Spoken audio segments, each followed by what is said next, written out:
does, meaning that you can always ask her, no matter how busy she is, to please help and advance our cause. And I'm very fortunate that she says yes. I welcome Cynthia and Dr. Kandel back for a conversation about his personal and professional journey. Cynthia McFadden. Thank you.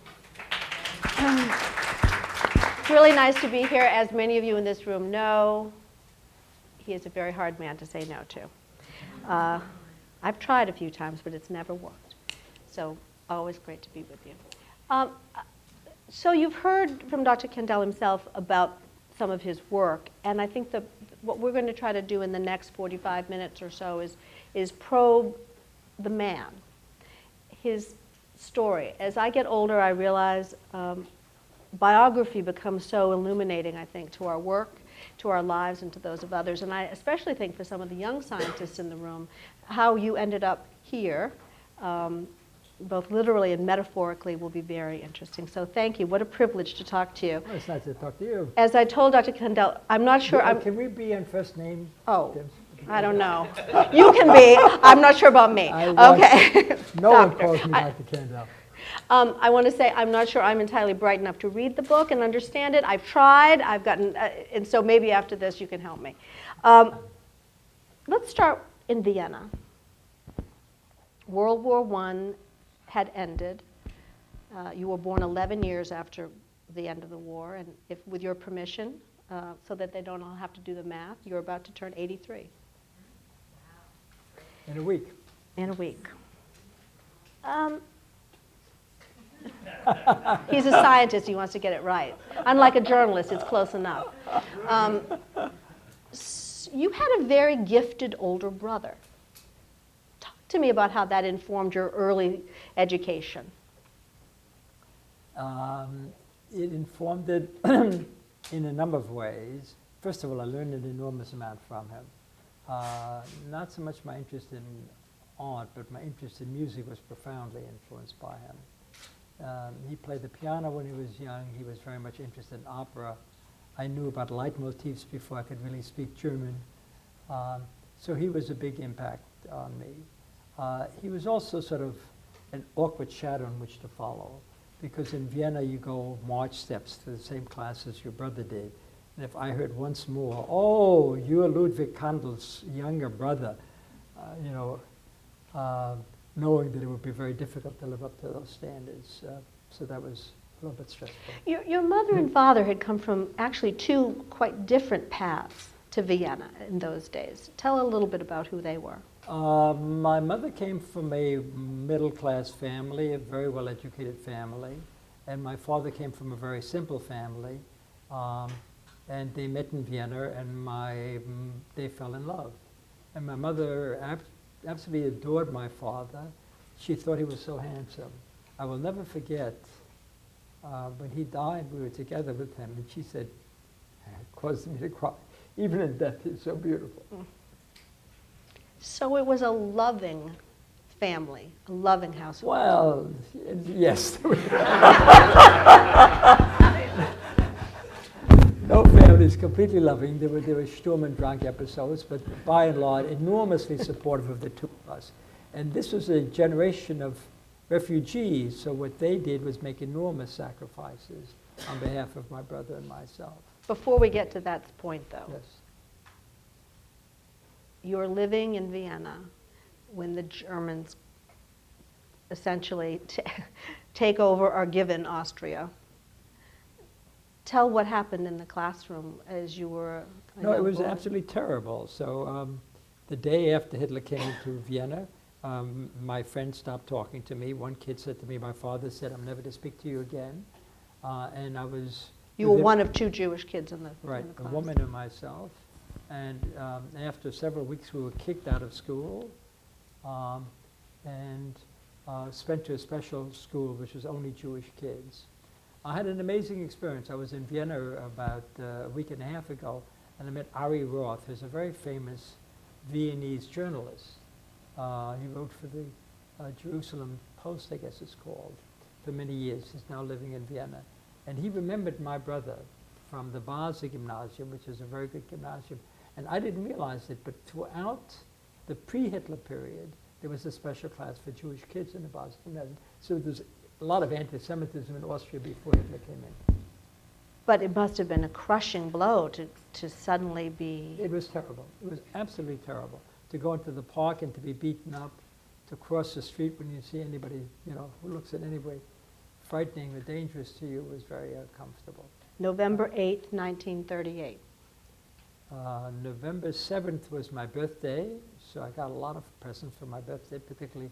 And your father had a toy store. My father had a very nice toy store, and I got a car, a blue car that you could remotely control, and I played with that for a couple of days. And then on November 9th, I think it was, policeman knocked on our door, came in and said, "You've got 20 minutes to get out of here." Gave us an address of somebody else to live with. And we lived with that family for about a week or so. When we came back, everything was gone, including my toy car. My mother's fur coats, anything of value was gone. So the world to a little boy, what does it look like? How terrifying was it? Did you make a resolve at that point that you would do something in the world? What was the? No. My resolve was to get out of there. Right. That's a good resolve. It's a good place to start. No, I didn't have any thoughts of achieving anything. My brother's shadow was so enormous that it really inhibited me for a long time. It wasn't, I think, until I got to high school that I sort of found my stride. I got along very well with girls, which my brother was not as successful at. And I was a good athlete, believe it or not. I mean, I was not a good athlete. I succeeded in athletics. I was co-captain of the Erasmus Hall track team. I should tell you the other co-captain was much more gifted than I was. But anyway, so I had a very good high school experience at Erasmus Hall High School in Brooklyn. And I felt freer. But certainly the questions that came up as a result, because you and your family ultimately fled to the United States, Yes. to Brooklyn, and I want to talk about that, but before we get there, the questions raised that have been enduring ones that you've looked at in many ways, Yes, through many yes, lenses, yes. through that early experience. Yes. Let's talk about some of those. Well, I mean, I've always wondered afterwards, and I think I'm beginning to understand a little bit, of how cultured people could get involved in such brutality, how people could, listen to Haydn, Mozart, and Beethoven one day, look at Klimt, Kokoschka, and Schiele, beat up on the Jews the next. I mean, everyone agrees that the Austrian attack on Viennese Jewry in March '38 was the most brutal episode they've ever seen. And so what's your answer? My answer is the capability for evil is present in all of us. At all times. Well, it depends upon the social structure in which we live, yes. And that society provides the guide rules that determine what's tolerable and what's not. And, as is often said, the capability of people for good makes democracy desirable. The capability for evil makes democracy necessary. And yet, within that horribleness, there were certain people who did do good. There were certain people who put themselves in peril to help others. So what explains that? It's social structure, I think, because in Vienna, where there was a history of anti-Semitism, there were very few people who helped Jews. In France, where there was a lot of anti-Semitism, but also a lot of opposition, I mean, when Dreyfus was attacked, Émile Zola spoke up, defending him. That didn't exist in Austria. In France, there were a lot of people who helped Jews. My wife was in hiding in a convent in the south of France throughout the war years. That kind of thing didn't exist in Austria. So I think it's really your neighbors, the social standards, the social values that greatly influence people. I did a story years ago now on a Polish nurse who became the girlfriend of high-ranking officer with the Nazis in order to be able to hide in the basement 13 Jews. And she did this throughout the war. And we brought her back to Yad Vashem where she saw her name. And actually reunited her with some of the people whose lives she'd saved who she hadn't seen since the war. there is the capacity. Absolutely, and there's absolutely, this is true. People can be extremely courageous. I mean, I'm simplifying, obviously. There must be individual tendencies independent of social factors. For some people to be sucked in more readily, and for other people to be more resilient. Is there biology behind it or not? Everything is biology. But your training affects your biology, so ultimately the biology carries it forward. There's also that sort of dissociative quality, right? I think that's a very good point. Robert Lifton wrote a very famous book called The Nazi Doctors. And he went around and interviewed physicians who worked in concentration camps. And he said to them, I can't understand. How could you do this? You took the Hippocratic Oath. You're supposed to defend human lives. How can you put people into these ovens? How can you do this? And the physician said, I was doing the absolutely right thing. My purpose is to cure disease. These people were vermin. I was getting rid of the vermin. So they have been socialized to think that Jews, are racially a different breed. There actually are two forms of anti-Semitism. Religious anti-Semitism and racial anti-Semitism. In religious anti-Semitism, your behavior is bad because you've been taught bad habits. If you convert and learn good habits, you're fine, right? Racial anti-Semitism, which dominated Hitler's thinking, was this is in your genes. You're just a completely, you killed Jesus. You're an awful human being, and everyone like you. No matter what you do, that's why people who third, fourth generation converted made no difference to Hitler. This is hopeless. Yeah. Memory, which has been an enormous part of your work, I would be fascinated to know how, there was a pop song when I was a kid about, the memories the ones we choose to forget. And I wonder how memory has played, your own particular unique I think memories. You've been building up to this in a very interesting and absolutely accurate way, and that is my fascination with memory is obviously, the motto of the Holocaust is never forget. And I'm very much influenced that. It would come back in an interesting way when you are selected as a Nobel laureate. We'll come back to that. Well, maybe we should do it since we're there right now.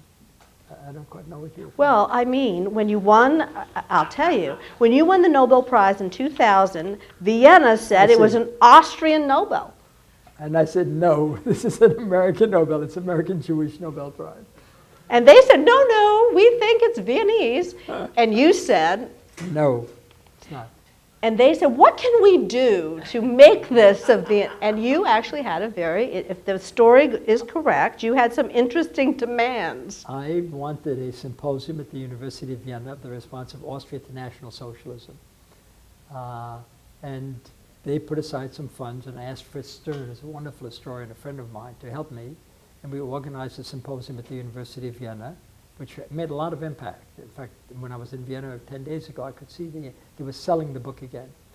And which there was a discussion comparing Austria's response to National Socialism to French response and other countries' response. And it was miserable, really. There was very little, they welcomed Hitler with open arms. And they supported him completely, yeah. So, and wasn't there also the street renaming? Yes, that was one of my great moral victories with my friends here helping me. Vienna has a great boulevard that was built in 1860. In fact, Klimt did some of his early work doing some of the beautiful Poppenhausen on that boulevard. It's called the Ringstrasse, and on that Ringstrasse, the different segments named after different people. And the university sits on a part of the Ringstrasse called the Lueger Ring.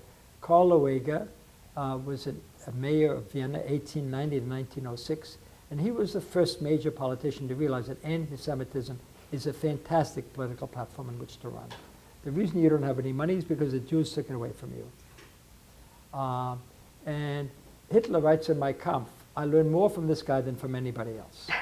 And to think the university sits on this, in fact, it's even worse.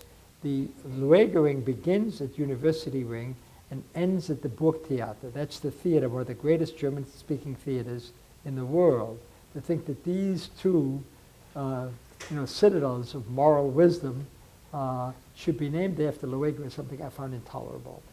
So one of the things I've started to agitate for is that that be changed, and a few weeks ago that was changed to University Ring. So there you go. The Nobel Prize actually had a wide influence. And I had to say a symposium at the University of Vienna in which the history of anti-Semitism at the university was discussed. And a lot of this goes back to before Hitler came to power. So as I understand it, you've now accepted an honorary citizenship of Vienna. It's still the Nobel from America, but the relations are thawed. It's gone beyond that. I was made an honorary citizen of Vienna, I guess 5 or 6 years ago. I had nothing to say about that. But I've been working in Austria for the last 4 or 5 years, helping them build up science, trying to encourage, with Ron Lauder's help, Jewish scientists to come to Vienna. And I've recently taken back my Austrian citizenship. Ah. Not easy for me to do, but I thought it was the appropriate thing to do. I see major movements. I've become very friendly with the president of Austria, Heinz Fischer. He flew to New York when the UN was meeting, which was, what, 4 weeks ago, something like that. And we met, and he gave me one of, this is before I became a citizen, great honors that Austria gives out for service to the country. And I've become quite friendly with him. He's a wonderful guy. And the leader of parliament, the woman, Barbara Palmer, is phenomenal. Zero tolerance for any discrimination. So several people now prominent in government are very decent people who want to reverse the trend. And they've become transparent. They used to deny everything. We're victims. We didn't do a goddamn thing. It's all the Nazis. Now they realize that they were among the Nazis. I didn't realize you'd Yes. gone back with your citizen. Just in the last few weeks. Tell us why. It's complicated. Part of it is... You're not going to say tax reasons, right? no. Good, okay. Just checking, all right. No. Life is a circle, and I wanted to make peace with my past.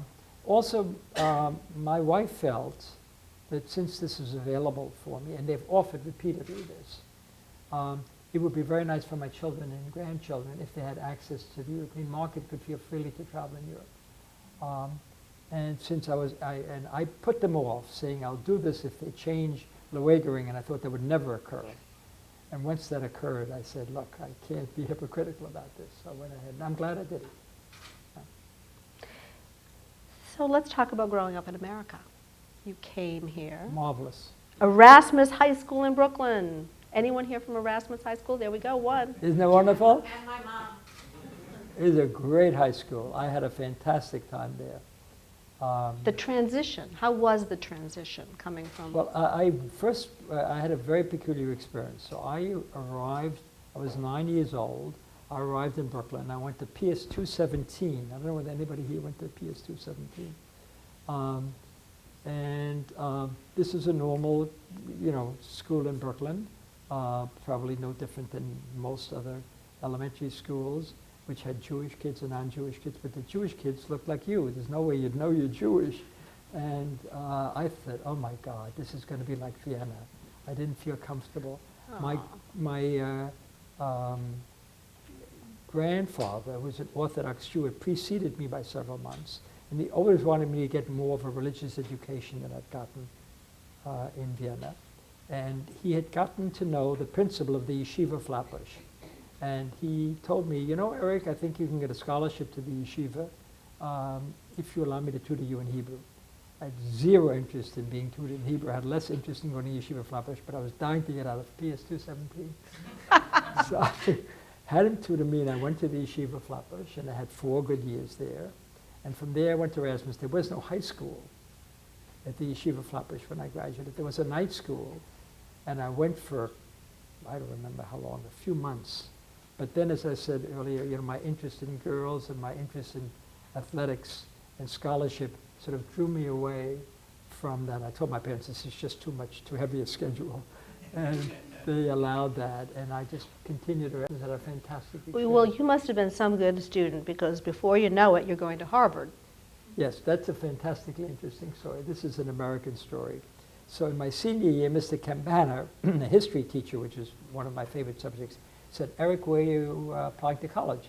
And I said, Brooklyn College. My brother went there. It's a very good school. He said, have you thought of Harvard? And I said, no.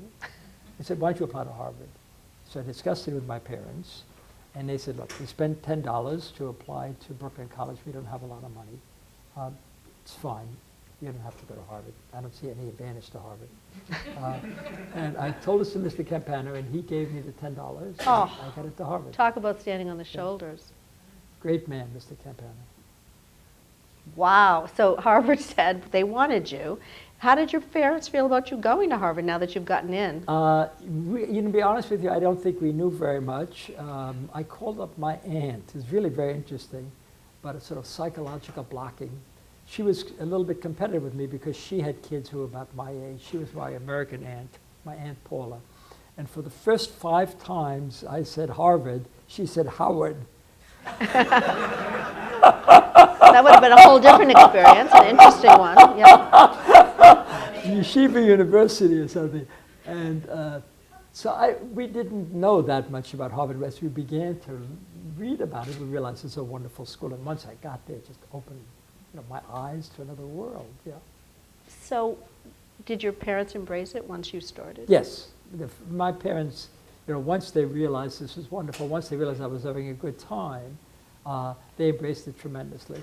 And my parents, my father, after a while, had his own store, and after all, he bought the small building it was in on 411 Church Avenue, but they never had resources. Most of their resources went to their children.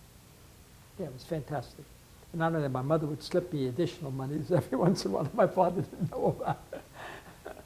Like mothers around the world. I was astonished. All right. If you had to guess the man who wins the Nobel Prize in medicine, if you'd imagine what he'd majored in college, I would never have guessed history and literature. That was a wonderful major at Harvard. You had to sign up almost at the beginning of your career there because it meant you were going to be in the honors program. You'd write a dissertation. Many kids at Harvard don't write a dissertation, don't go for honors. And I had a wonderful time. I was going to write about sort of the attitude to National Socialism of writers, of artists, what position they took. And I took a conservative writer, a liberal writer, and somebody in the middle. And what happened? You graduated from Harvard in literature and history. Yes, but I decided sort of the end of my 3rd year that I would go to medical school, and that's because I fell in love. Ernst Chris, the art historian that I mentioned to you that I knew, his daughter was a classmate of mine. And she loved my reading Rilke to in German and things like this. We became very good friends. And I got to know Ernst Chris and Mariana Chris, his wife. Fabulous people. They had been in the Freud circle. He was in Vienna. In Vienna, yeah. And he said, if you want to understand motivation, if you want to understand what gives rise to this fascist attitude, you're not going to do it by history. You've got to understand the human mind. You've got to study psychoanalysis. So on short notice, never having had any interest in science, never having taken a science course, I went to summer school, 1588 Mass Avenue. I shared a house with several other friends in the summer between my junior and senior year. Took an unbelievably boring chemistry course, got through it, and was in my senior year was accepted for medical school, not having completed the full requirement, with the commitment that before I start, I would have to complete those requirements. And when you arrived at medical school, did you think, oh boy, have I made a mistake? Or did you think, no, this is the right place for me? I said, this is a nice way to become a psychoanalyst. Let's get through it as quickly as we possibly can.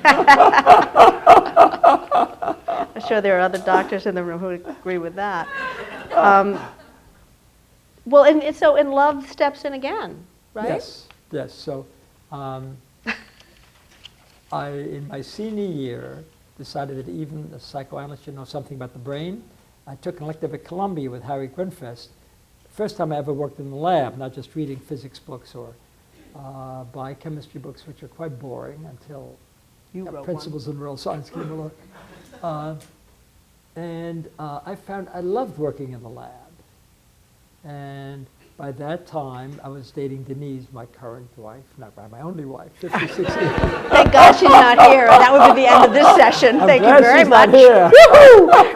Right. Scrub that tape, right?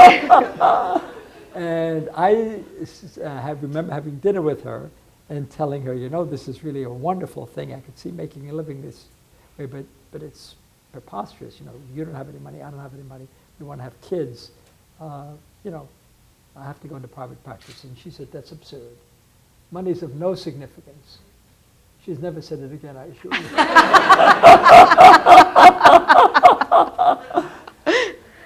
But, I mean, it must have been encouraging to think, I found a woman who wants me to be as smart as I can be. Absolutely fantastic. The neurosis with my brother, although much resolved by the time I met her, was still there, you know. And, you know, Denise said to me one time, I don't know what the hell you're talking about. Yeah, and I won't go into details, but she pointed out things to me that Louis couldn't possibly do, that I was doing. You know, we're different. I mean, he had certain strengths. He was more encyclopedic than I am. I'm not encyclopedic. But I was, you know, somewhat more creative than he was. Isn't it interesting, though, how those strains of things that you would think, you know, are just the things of childhood so rarely are just the things of childhood? I mean, Louis was very important to me. I did a film with Petra Seeger, which I really like, which describes the journey that Denise and I took for our 50th wedding anniversary, where we went to the south of France, where she was in hiding in a convent in Cahors, and then we went to Vienna to visit our apartment, things like this. It ends up, and I'm sitting alone there, and I say, my brother was much more gifted than I. It's interesting that I should even bring that up.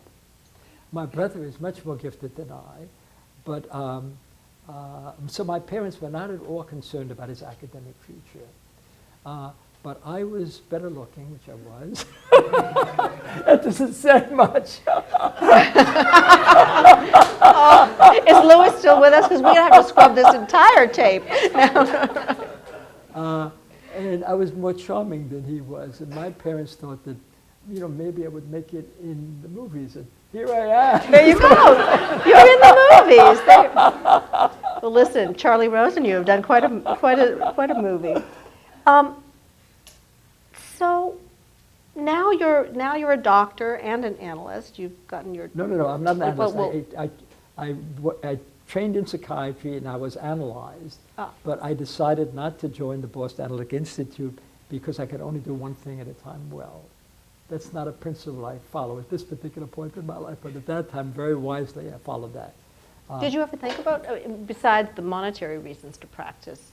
I've never thought about money, to be honest with you. It's not I mean, I'm doing well, thank God, but it's never been a motivating force in my life. And what do you say to kids? Let's pause for a minute, because I have to say, I have a 14-year-old son. He said the other day in the cafeteria, he tells me to the other boys in his 8th grade class, you know, I think I want to be a teacher. The boys burst out laughing and saying, you'd be a teacher? You're an idiot, Spencer. You're an idiot. Nobody makes any money as a teacher. I mean, there is a culture in which money, that's a more recent cultural event. In my time, one really tried to do things that one enjoyed. I mean, that was the values. I'm sure there were exceptions. But in my circle, people did things they enjoyed rather than being interested in making money. One didn't go into medicine in those days in order to make money. One knew one would be comfortable, but it used to be an extremely satisfying occupation. No longer is quite that. And so having chosen the path of interest as opposed to, what would you say to young people as they start their own careers? I think you should choose something that you really like, play to your strength, and do it. You know, do something that is different, original, interesting, satisfying, something that occupies you every free moment of your life, and then you really have to fight to have time for other things. You know, no one in my family had ever had the privilege of going to college, and the day that I graduated from Columbia Law School, I remember standing on the steps of the Low Library with my father, who said, just remember one thing, little girl, anybody can get a job they don't like. You know, and you know, it's absolutely true. It's a really wonderful, you know, the education is for a purpose, not... Right. Anyway, so most days I like mine too. I said the same thing. I don't want to Let's not put too fine a point on that. So I want to talk to you about what it's like to win a Nobel Prize.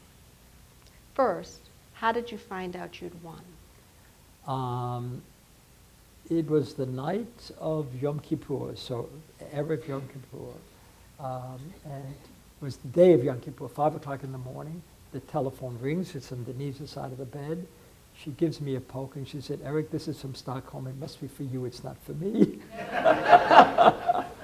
And I'm speechless for the next N number of minutes, and Denise has never seen me speechless for more than 30 seconds. She thought I must have had some sort of a conniption. Family in Stockholm who died. They told me that I'd gotten the Nobel Prize together with Arvid Carlson and Paul Greengard for signal transduction in the nervous system, that I'm not to talk about this to anybody for the next 2 hours. And Denise was accepted, what? You could tell her. yes, of course, they had spoken. I mean, she had known that the call was coming through. Couldn't place any telephone calls and Gotcha. things like that. So Denise said, why don't you just go back to sleep? And I thought, come on. That's a cool customer. Let's go back to sleep, right? Well, and you thought to yourself, what? And this is quite wonderful. I said, it's difficult to believe. It's quite wonderful. It's life transforming. Well, that's what I wanted to ask you. In what way? Well, first of all, you feel good about yourself. I mean, it's a wonderful way to be recognized by your colleagues.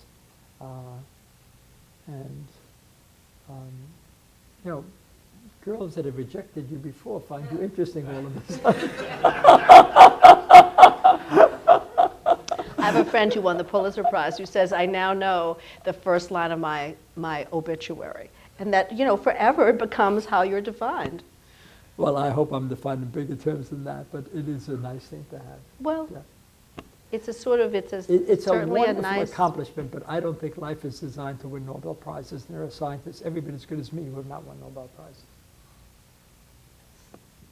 I don't know about that.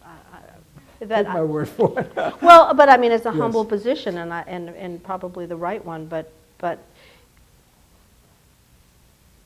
do you think, many years ago, Peter Jennings used to say that it always annoyed him when young people would say, I want to be an anchor. And he would say, there's no such job as being an anchor. You can be a reporter. And if you get to be an anchor, that's just a way that you can do more of the work you care about. And in a kind of way, I wonder if the Nobel Prize is the same thing. You don't strive to win a Nobel Prize. You strive to do the best science you can. If you get prizes, that's fine. If you don't get prizes, you have a satisfying career. But once you've won it, does it give you a little more elbow room?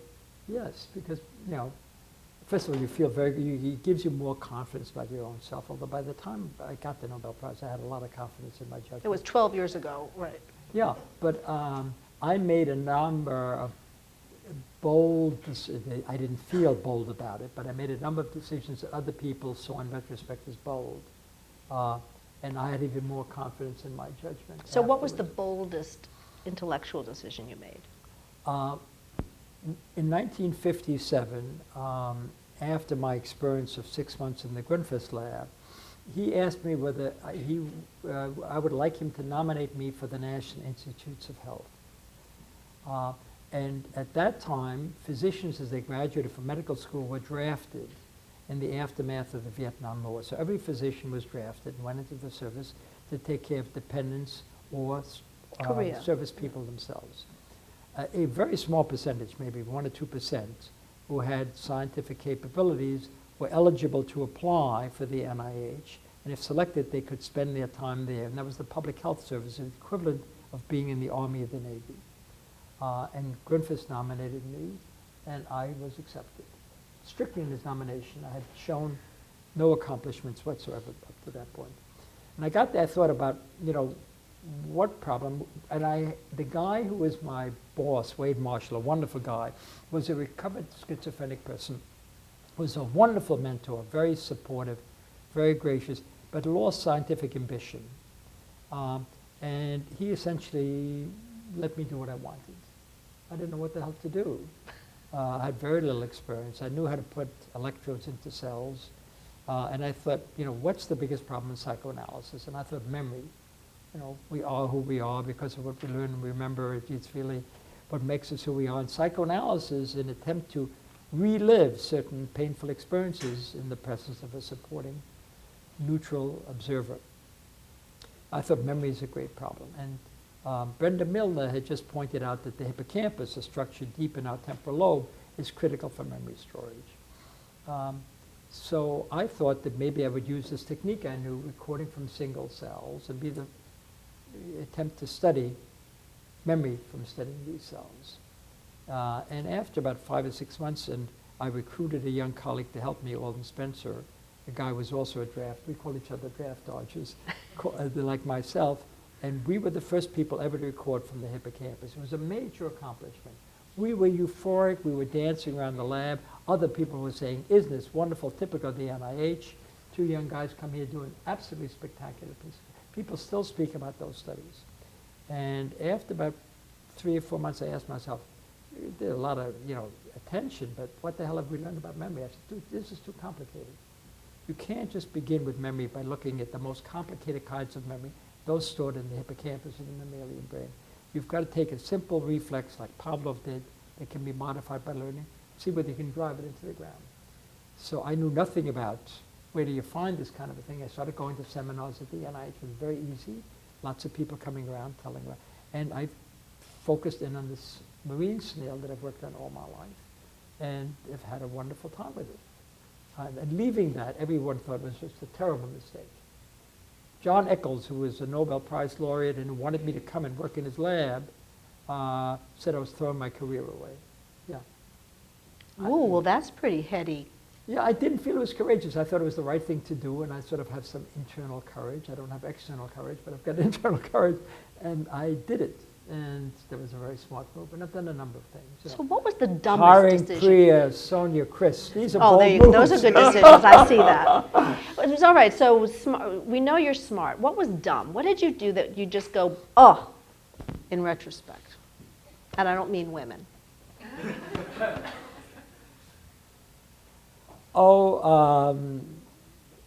I was so involved with my work in the early stages of my career, I did not spend as much time with my children as I should have. And You have 2. Yes, and Denise helped me with that, particularly in the early stages. She screamed the hell out of me until I shaped up a little bit. And even now, I think I'm more preoccupied with my work than I might be in terms of being available to my family. I mean, I'm available to them when they need me, and I like spending time with them. But I'm not one of those doting grandparents who tries every weekend to see whether I can spend time with my grandchildren. I know that would be fun, but I've got other things in my plate that I'm responsible for. So I don't think that's a wise way to live one's life. But So as we talk about it now, it's work-life balance hasn't been easy. I'm sorry? Work-life balance hasn't been easy. Yes, that is a major problem in my life. A major problem. Do you think that's true of people who are super successful in general? You've done a lot of them. Yes, it's probably true for you. I'm sure it's true for Harold. It's certainly true for Charlie Rose. Does the morning program in addition to the evening program. Things become available to you that wouldn't be otherwise. And one takes advantage of those things.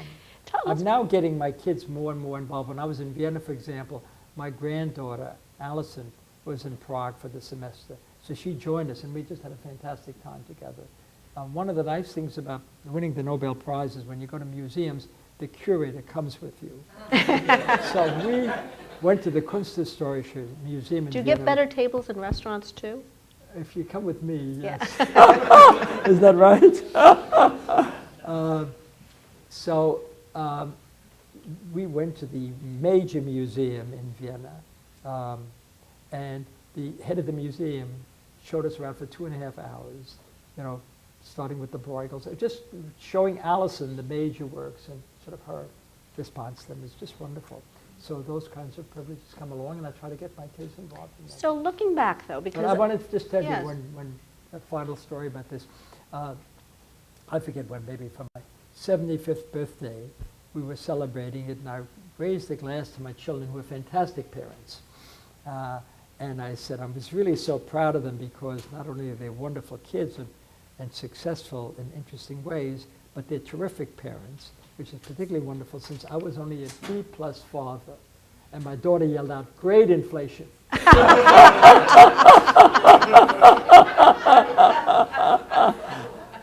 This is why we have Harold in our lives. But you know, it's interesting.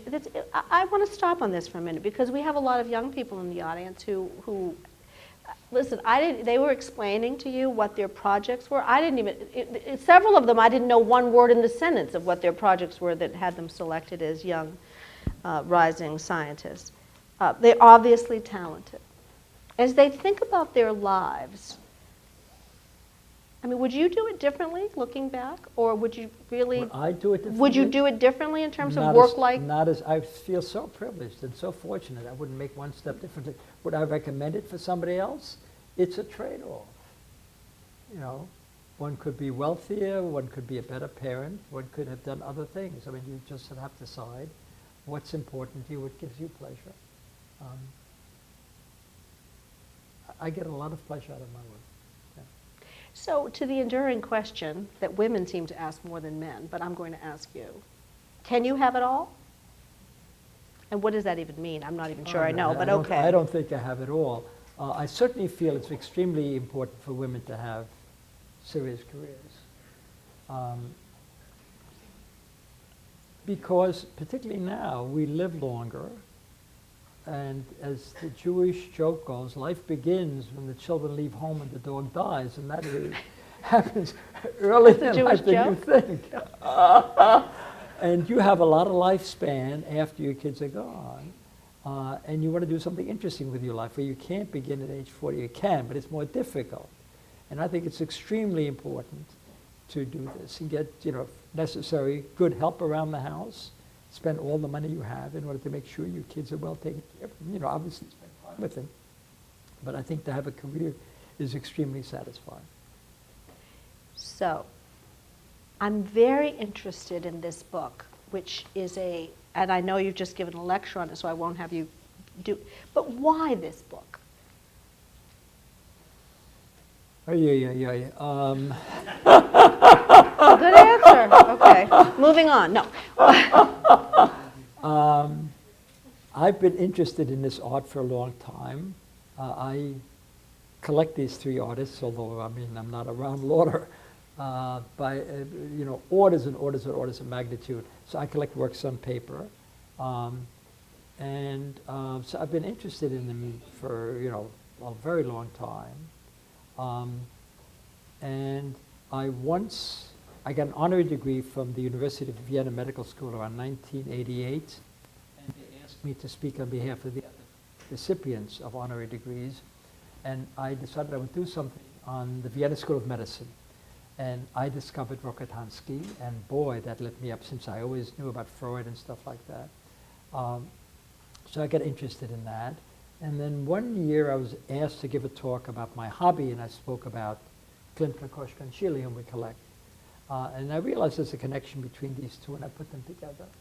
And then in Vienna, of all places, there was a meeting of the Neuroscience Society of Europe in Vienna, and they asked me to speak about any topic I wanted to, and I spoke about art and science. And the kids in the audience went wild.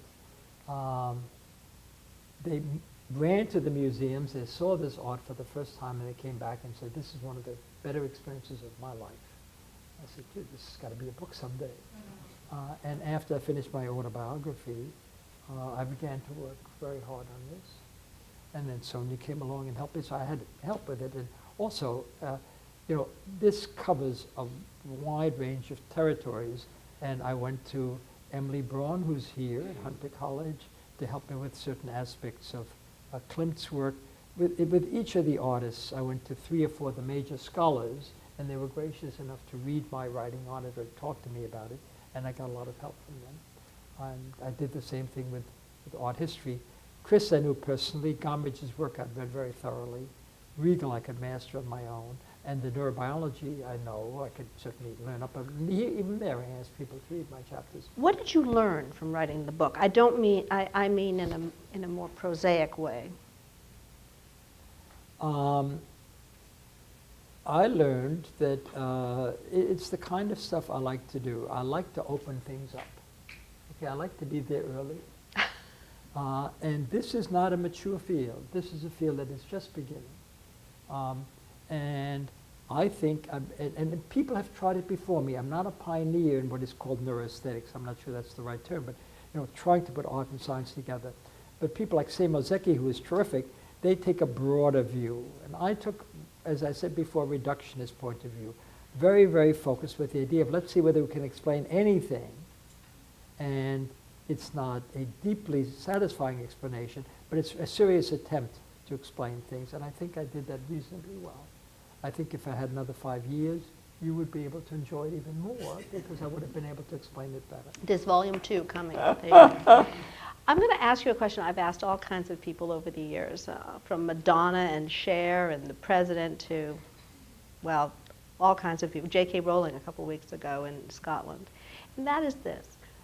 What would you like to have that you don't have? You've won every award, you've pioneered. Is there anything left? Is there anything that you long for that you don't have? No. I'd like my kids to continue to be happy. I'd like my grandchildren to do well. Kinds of aspirations we all have. I can't ask more for my life.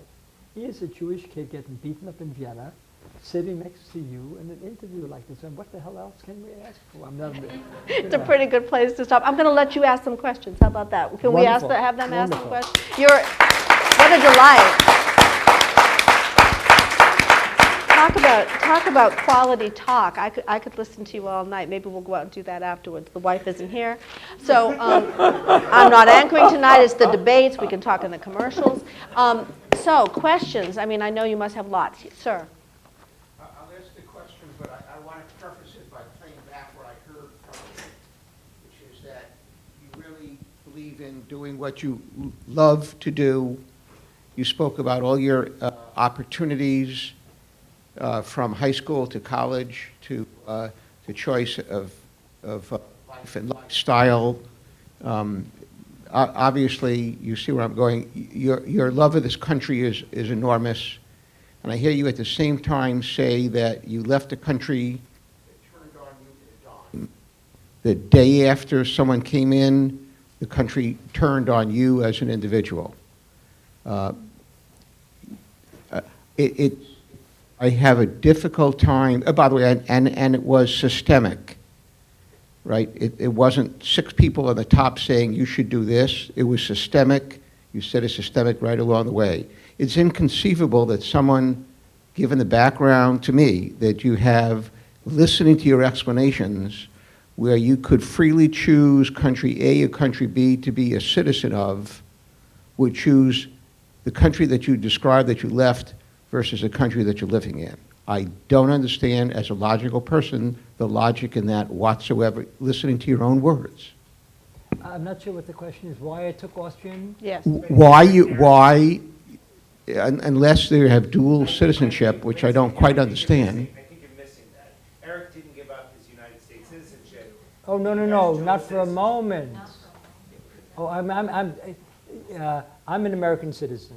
Americans can have dual citizenship. My wife is a French and an American citizen. Okay. Right? I never gave up my Austrian citizenship. The Nazis don't take your citizenship away, they just kick you out of the country. So I got back in parallel with my Austrian citizenship. I would never have given up my Americanship. My mistake for misunderstanding, when you said I became an Austrian citizen, which I thought was the words that were said, I misspoke. I interpret that literally. I'm sorry. I'm glad you clarified it. Good. You Thank sounded shocked also. I was surprised, yeah. Yes. No, I didn't for a moment. In fact, the American ambassador, Mr. Echo, to Vienna was there at the time and really made a strong statement about the fact, you've got to realize that he still belongs to us. I mean, my loyalty is 100% to the United States. I do feel that one can keep on beating up on the Austrians for what they did forever, and they deserve it. But it might be more productive for people to try to help Austria become a more democratic country, to help them establish values that would not allow that to occur, and that would honor my parents if I were to do that. And I've been consulting with them, helping them develop a scientific institute. I was one of the founders of the Institute of Science Technology Austria. I helped Joseph Fenner. So several institutes that I consult for. And I felt I could have more of an impact if I was more involved. And I can see this as a reconciliation. A number of Austrian Jews of my generation have taken very similar steps. Now, I don't at all blame people if they never for a moment want to go back there. That's a different thing. But my attitude has been different. I now have access. I mean, every time I come to Vienna, the president of Austria asks to see me, and he listens to some of the things I say. I think that it's established a relationship that is privileged for me, and that I think I can use in an effective way to help make Austria a somewhat more tolerant country than it is. One person by himself makes a small impact, but if you were to see the newspaper clippings in Vienna when I was there, unrelated to citizenship, just about my being there, speaking out against anti-Semitism, you'd see what I'm talking about. Thank you for the question, and thank you for the clarification. Yes, ma'am. My name is Paula Rose, and I want to thank you both for a brilliant afternoon with great insights that you've shared. My question is the following. I was at the National Academy Museum the other night by invitation, and I was in a small class that was sculpting. Two of the people taking the courses were psychiatrists. And I just wonder, Dr. Kandel, have you ever thought of taking art courses yourself, since you've spoken about the intersection between science and art?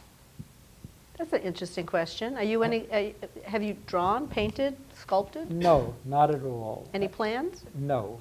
Because there's a way to make some money, right? We could sell the Kandels for a lot. No, they would not sell, I assure you. I think Winston Churchill did it. You can do it too. Winston Churchill is more talented than I am. If I were Winston Churchill, I would do it. I don't express myself that way, and for me at this particular point to try to do it, it doesn't seem quite right to me. I mean, I could see another person wanting to do it, but it doesn't. I realize I have certain limitations. For example, Schoenberg's grandson wrote me a letter saying, "You wrote a wonderful book. Where's my grandfather? How come you don't mention my grandfather?" And Schoenberg was a reasonably good, not a great, but a reasonably good artist who was at that period. But I did mention him for two reasons. That is, he trained with a guy called Gestel, who was a rather, next to these three, he was sort of the fourth most important Austrian expressionist artist. But you'll see for a moment why I didn't. And Gestel had an affair with Schoenberg's wife. And Schoenberg found out about this and gave his wife a choice, me or Gestel. She chose Schoenberg, and Gestel killed himself, okay? So how are you going to describe his art, Schoenberg's art, without going into something like this, which is a side to it? The other thing is, I really, although I enjoy music tremendously, I like chamber music, I go to the opera all the time, I don't have a technical command of music that would allow me to write about Schoenberg in any original way. So there are certain things that I can, certain things I can learn, and certain things that would be very, very difficult for me to get through, and almost impossible for me to do in an original way, and I don't do that. And I just want all those smart kids. I want a question from one of them. Oh, well, you seem like a smart kid, but I don't mean you. Yes. Do you think that working on your book has distanced you at all from the research going on in your lab? It certainly has interfered to some degree. If I was not at this particular phase in my career, it would be idiotic for me to do it. I never did anything like this until about 10 or 15 years ago. I've got a spectacular lab. I mean, people like Priya are outstanding. I really have the privilege of speaking to them periodically and getting an idea of what's going on and helping them. This is not a good thing to be doing for the early part of the career or even in mid-career. This is something that, one may be able to afford at a later stage in one's career. Well, I'm getting the cut sign. I see lots of hands up there, but yes, and Harold is up, so that means we're done. But I want to thank, first of all, Eric Kandel, not only for his science, but for his honesty and his wonderful personal story and sharing it with us. Thank you so much, Eric. Really. You Really wonderful. And the people whose shoulders he stays on Priya and Sonia and Chris, thank you so much. You were terrific. And we congratulate all the rising scientists, and of course my dear friend Cynthia McFadden thankfully does not know how to say no, And we want her to stay that way, so thank you for My getting the pleasure. best out of Eric. Eric is going to sign books. If you could just let him leave, he'll get upstairs and leave the sign books for you. Okay, so just give him a second. If you can, you want to get him? Let's see, where is he? Great. Just one I love talking to you. What a privilege. It was a great conversation. Loved it.